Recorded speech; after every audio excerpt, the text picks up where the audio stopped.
and welcome to another episode of Duct Tape and Happy Thoughts. Duct Tape and Happy Thoughts is a podcast where we deal with all sort of everyday topics, from relationships to the work environment to children to schooling, and the list goes on. My name is Seister, and with me I have the incredible Dakota Lion as well as Natasha Lion.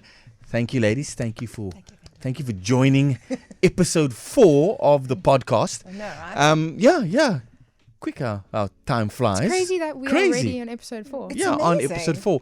And I've got a topic for us. Okay. It's not the sort of the glamorous topic that, people are always boasting about, whether it be sort of weddings or births, stuff like that. Today's topic is about who are you going to call? Ghostbusters. No, I don't think.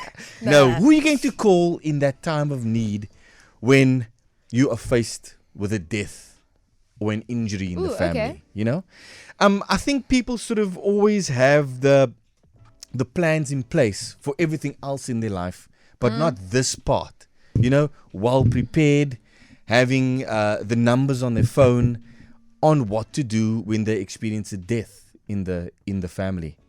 So I think it's a topic that people always avoid. Completely.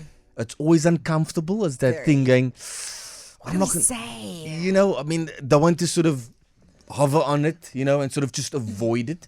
But it's a matter of life. It's sort of that circle of life where it's birth, life, and then death, and we shouldn't be shying away from it. Yeah. So I mean, what is your guys' thoughts on that whole, touchy subject? Are you done fighting with the mic? Sorry. We weren't connecting. We're connected now. I think this is a topic that's really good to discuss. As you said, it's very not awkward, but it can be kind of sad, and everyone tries to tiptoe around it. But it is something that needs to be discussed.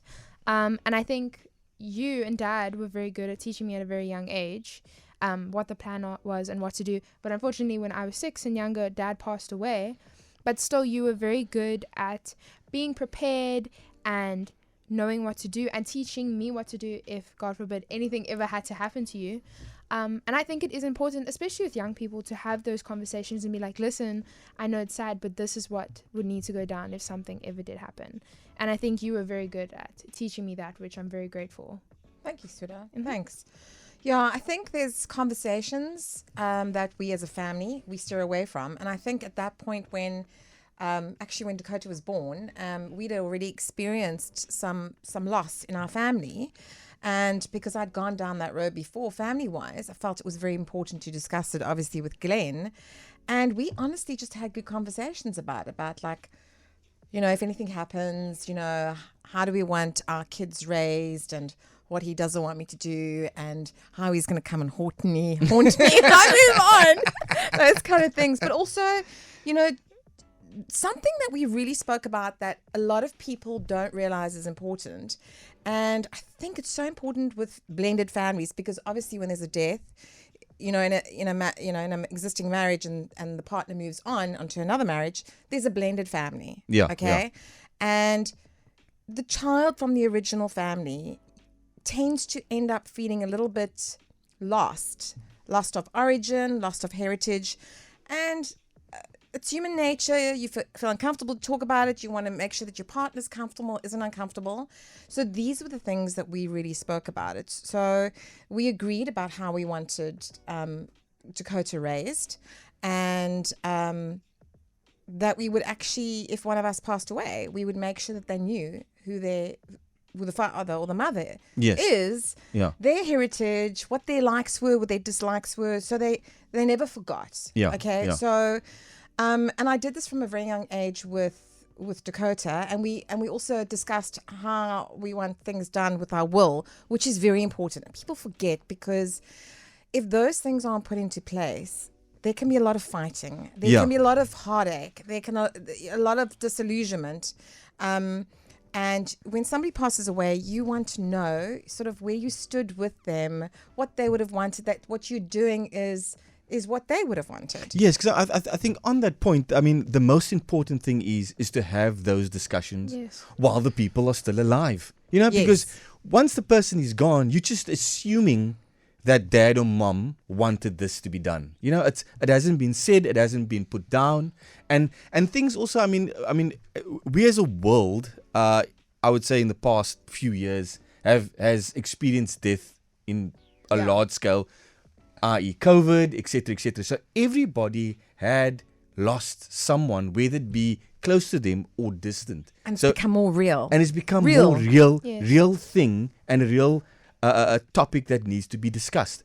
So the one thing that one always looks at is that why do we always avoid it? You know, I mean, I know it's sort of sad, and it sort of gets a person sort of Your heartstrings. your really pulls. heartstrings. But wouldn't you want to be prepared for anything? Because I mean, everybody prepares in life for their wedding, for their childbirth, for everything. They've got everything in place to the T, but not that sort of death side of things, you know?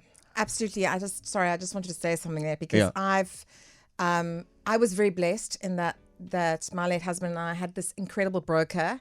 Yeah. Sorry, I've got to mention his name, Andrew Abrams, sir, from Step Trinity. Yes, it's a shout out there to So, you know, he always said to me, the problem is in South Africa, the majority of the families do not have properly written wills, okay? Mm-hmm. And they think that because they don't have assets, it's not important, okay? But they don't realize the severity of when that loss happens, what the family is left with. And the more specific you are in the will and tying it up with your policies that you have, so if anything happens, your house is provided for and paid off, yeah. so it doesn't unsettle the family. You don't have to sell it and move. And then obviously for education or whatever may be. And I remember feeling very, very safe. And it just helps you to sort of deal with the situation, prepare for that funeral and everything else. And I remember my broker coming to me the second day after my husband passed away and went, Tash, just tell me what else you need. Everything's sorted out. The payment will be in your account by this afternoon. Yeah. So any expenses that need to be taken care of. And that takes a load off your mind because there's so much confusion and you don't know 100% which way to turn. And with a broker that is so invested in their clients and literally holds your hand through everything, Yes. it just takes away that the trauma. It's less trauma. Correct. Okay. Yeah. And we're living in a world with so much trauma at the moment. COVID for existence. Existence. Listen to me. COVID for existence. For existence. Sounds like, Sound like a slogan. COVID for existence. There we go. Very good. So that I think definitely it lessens the trauma blow, which is important. Yeah, I mean you are spot on there because I mean when we look at sort of brokers, I mean when you once again come to a wedding, I mean you've got a wedding planner. Yes. That sort of you put all the trust in and you know that he or she is going to do it from start to finish and you'll be safe, comfortable and know that, you know, it's sorted. Yeah. Now the same thing goes with this aspect of your life. You're just going to put someone in place that knows come that difficult time that you've got someone in the background doing all the work, knowing that he or she is going to protect you in the time of need.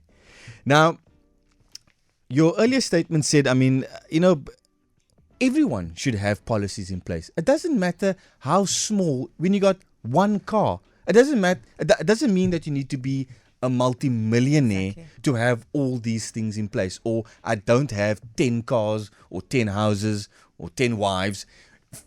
For me to put 10 wives. 10 wives. Your insurance policies are going to be have like... to have a will when you have 10 wives. Have a will I'd in say- place if you've got 10 wives. Yo, I was going to have attorneys wrapped up in court the whole time. 10 wives. Yo. 10 wives We're not knocking on going your to door. that funeral. Coach. Yeah, so a will needs to be in place if you've got 10 wives. And yeah, I mean that's the one thing that no matter how small your estate is, you still have to have those policies in place, you know? And I think as young people, I mean that's the first thing that I mean I got also taught as a young man by my parents was there's two things that you get in place when you start working. Number one is medical aid, Yes. and number We all two do. is your life policy, because you just don't know. No one's life is guaranteed to. You have to be 80 years on this earth or 90 years. Well, you don't know when your time's up. Correct. Correct. I mean, Glenn went to go play football. I mean, one of the biggest Liverpool fans, and was so healthy. Yeah. We were like, bye, have fun, we'll see you later. So you just never know. Yes, you just never know. And when it also comes to wills, people. Okay, just for the record, I'm no financial advisor or broker. So this is just the layman's experience and expertise here. But I also feel that when it comes to your will, that you need to review it as often as you can, maybe annually, because one's life changes. Yeah. Your circumstances change, your family grows, or you divorced or whatever. People are going to look back at your last will and testament, and if you put the beneficiary there, Are they going to go, that shouldn't be who there. is this person? It's like, no, but we divorced for 25 years, Yeah. and she needs to take what? Half of my things. That old girlfriend. Oh my goodness. Where did she come from? So Ryan, you're basically saying that people should, make sure to update their will often.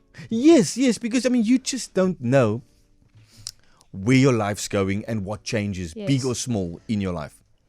So talking about that, the relationship with your broker is vitally important. So, Kota, I'm actually going to just hand that over to you. No, I think another thing that was really important, I know for you, Yeah. and what I was lucky with at a very young age, is that I did grow a good relationship with our broker. What can I Yes. say? Our broker, your broker, our broker. Our broker. And he was like, I remember him coming to, after Dad passed away, one or two of my birthday parties, and just seeing him around. And I think that's very important, and something that needs to be established in families is, like you said, having a good relationship with your broker. But also now, again, God forbid, if anything had to happen to you, I'm also at the age now that, because I've had this good relationship with our broker, that if anything did happen, I'm at the age now when I can express to the broker, this is actually what I want, and this is how I want it to happen, and I can understand. And because, again, you've taught me, I will know how to do it properly. And you're not intimidated by the whole process. Yes. So, and it was ever evolving. So, because it's just Dakota and I, okay? So, when she was younger, if something happened, she would go to a guardian that I allocated, or stay with somebody and be influenced by other people that I felt was necessary in her life, but he would be there the whole time. But as she's gotten older and circumstances have changed, that has changed. And now, because I've brought her in, because she's 17, I can teach her nothing.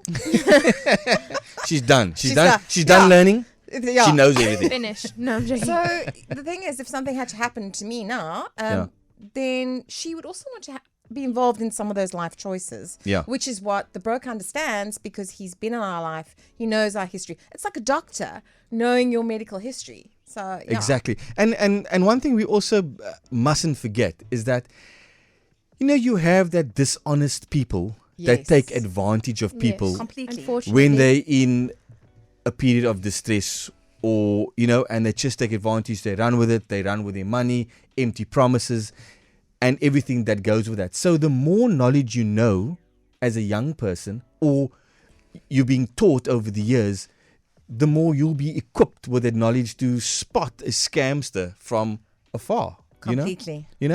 And one thing that we also need to do is, it's just financial management, because God forbid something happens to you.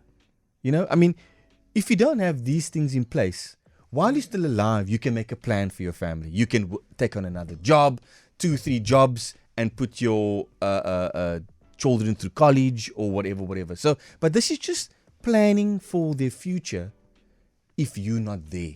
And that's the one thing that you have to have in place, because if something happens to you and there's no money to send your children to college, then there's no money to send your children to college. Yeah. So Exactly. at least if you have a life policy in place, those things can get covered. The roof over your head of your children can be covered, and that you can have peace of mind. So if you can do it throughout your life, they're planning for them, you can do it after your life as well, by just putting methods in place. And the sooner you start, because I still remember it's minute, the cost of these policies, if you start them from a young age. I mean, your youngsters blow $500,000 in one day. You know, What youngster's that? It's not me. She's right. I don't even want to meet that family of yours. Expensive. you know, it's. I mean, you can go out there and party and Yeah. blow money, but you've got to look at your future, like you would look at going to a good college, etc., etc. So it's just one thing that you need to sort of put on your to-do list as growing up, and it's never too late to start this. No. So whether you 16 or 61, it's never too late to start. You But know. the thing is, I think people are intimidated by it. Okay, so there isn't enough awareness. This is something that needs to be taught in schools, I think. Yeah. And it'll become like, paying your municipal bill, paying your car payment. It's just it's just one of those things that you need to do on a regular basis. Yeah, this is actually one of the funny things that I always like to advise people, and that's having people on speed dial. I know, you know what I'm saying. We know, Ryan, we've got you on speed. The correct people on speed dial. Yes. You have your favorite takeaway shop or restaurant takeaways of on course, speed dial. Chinese, You've got your best friend on speed dial. You've got all that people on speed dial. But what people very rarely have on speed dial or in their cell phones is emergency numbers. An ambulance in case of an emergency. I don't have that. And the dun dun dun. I mean, who has an undertaker Oh my goodness. on their cell phone? A funeral parlor. Because This is true. you're not going to phone the delivery guy, but can you perhaps collect the body? No. You gotta have The that cleaner. Yeah, yes, it's like I've got a package. I want you to pick up and deliver. I said you have to have. Unfortunately, you have to have that Yes, guy that's- or that girl Jeez, or that Ryan, lady that's so true. on your phone in case of emergency. I thought I was have well to. prepared, but you know what? We'll have to put Undertaker on speed dial.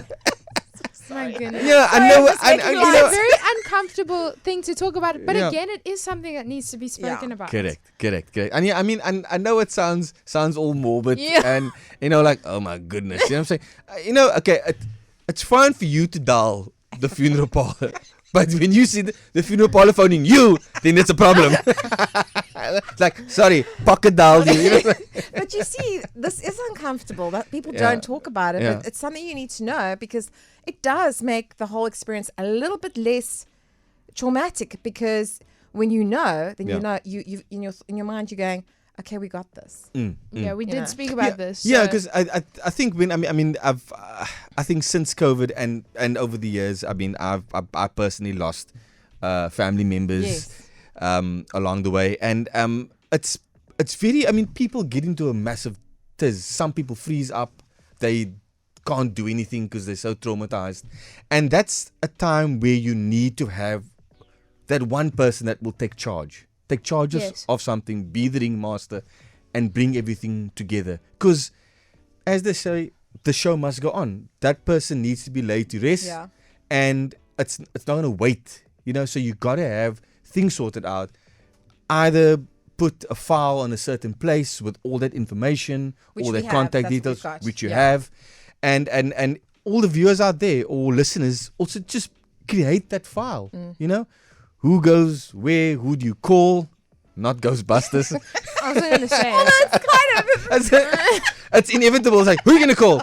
Damn it. Not at the time. And not the time. You know what I'm saying? It's not. Okay, Yeah. so listen, I just want to lighten this up a bit, okay? Because for me, I mean, Dakota gets totally irritated with me because I Yeah. always talk to her about my send-off. Can I just tell you what she like wants me to do? 50 doves. She wants me to sing the Cup song by Anna Yeah, Kendrick at a funeral. absolutely. And I got a ticket. can I just tell you, in the moment, now I must be crying, and now I must go sing the Cup song. When I'm No, gone. no, you see, no. When I'm Stop singing. gone. Stop. No. You're I gonna know. miss me You when see, I'm gone.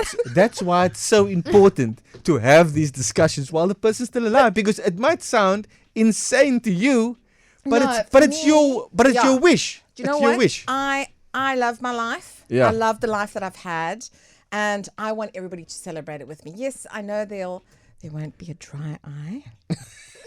We both know. We all know this anyway. But I want to have people to have fun and laugh at my sense of humor. Like crazy stuff like the women all need to dress up as Marilyn Monroe and all the men need to come dress up as Elvis. Because I'm not dressing up. And then have a huge party afterwards. Yeah.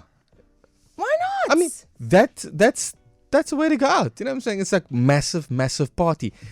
The other thing also that you got to be wary of, is if you don't have a policy in place, people are going to bury you in a cardboard box. Wait, Ryan, how do you want, what's your send-off? My send-off, I think, is similar to Tash. You want me to sing at your funeral too? Okay. The cup song's winning here. Save the singing. I'd like the people to stay at my funeral, not run away. You know? It's so funny. Is have a massive party. You know? Absolutely. Massive party, DJ, you know, everybody having drinks, everybody dancing the night away. Because I mean that's how I live my life. I like laughter, I like joy, I like because that's who we are. interacting with people and that's who we are, you know? And I think when it comes to that time whereby, you know, if you don't sort yourself out, yes, you're going to sort of have those plans in place for your family, but technically you're actually sorting out your own life, you know, so that you can be buried in a very dignified way. Yes. And nobody else struggles because the last thing you need is people to sort of, you know, stand by the traffic light and go, we need to bury Dakota. You know, give I'm not getting buried, I'm getting cremated. Yeah. And okay, we need to burn. We need some bucks. It's actually quite funny because I'll never forget Dakota was horrified. She was horrified because somebody said, "Oh no, we're going to braai your dad." I'm like, God. Marinade. It's getting too like morbid. That is like so dark. Kids talking. So I mean, Yeah, I was like, what? That's how they conceptualize. We're going to have a fire. The guy pokes his head out. I would like a meat. Well done, ma'am. That's not funny. Oh my God. Yeah, but I mean, you gotta look at you have to look at the humor in it, you know. You have to. Everybody in life goes through it. Yeah. It's a circle of life. Yes, it's the circle of life. And listen. Do you want to break out in song? I was gonna sing "Can You Feel" with a strong song. Yeah, completely. Yeah, so I think we got to put the same amount of energy in everything that we do while we're still on this earth. Yes. And exactly. we also got to put the same energy in that part of it. Do you know something that you need to like make sure you need to be nice to the people that you know that you're in the world, because I've been told before, our dog Simba, that if I'm mean to Mom, she's gonna leave all our stuff to our Yorkie. I will. He really gives me plenty lovings. Yeah. And when she's not giving me lovings, then Simba gives me lovings. So you gotta watch it. You gotta watch it. Imagine in the world it says everything must go to the dog. The Yorkie. Yeah. It's a tiny thing. I think when that wall gets red, he's going to wag his tail off. What's Simba gonna do with the TV?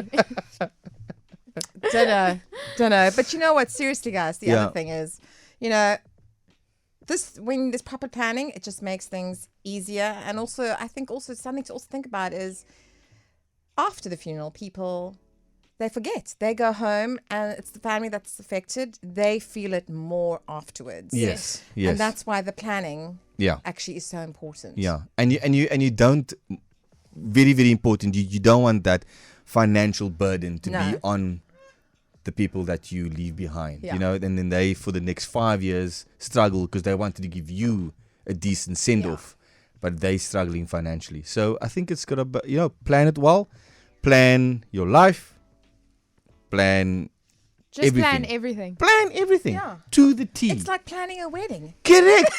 You're just gonna phone the funeral parlor. How's it, man? You know, and I need flowers, I need a hearse, and I need a coffin. And a good DJ. And a DJ. You got a party. It might be Frankenstein going wiki wiki wiki, but you never know. You know, you never know. So so I think, guys, that's it. Yeah. I think we equipped our listeners with some food for thought. And thanks, man. Thanks for joining. Thank you so much. Thank you so much. It's been amazing. embarrassing. Yes. Thank you so much for joining Duct Tape and Happy Thoughts. Catch you on the next one. Cheers. Bye. Bye.